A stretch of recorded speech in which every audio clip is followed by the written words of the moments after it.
Dari hasil pemeriksaan postmortem, usia korban diperkirakan 32 tahun dan beralamat di Desa Oelbanu, Kecamatan Amphoang Selatan, Kabupaten Kupang, Nusa Tenggara Timur.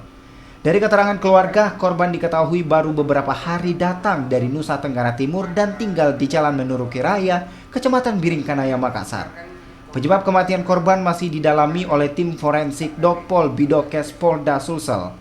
Dari pemeriksaan sementara ditemukan sejumlah tanda kekerasan pada bagian muka dan tubuh korban. Diperkirakan korban telah meninggal kurang lebih 8 jam saat ditemukan. Kami sudah lakukan pemeriksaan otopsi semuanya, tetapi khusus untuk yang berkaitan dengan masalah mungkin berhubungan dengan masalah seksual nanti akan dijelaskan langsung oleh penyidik.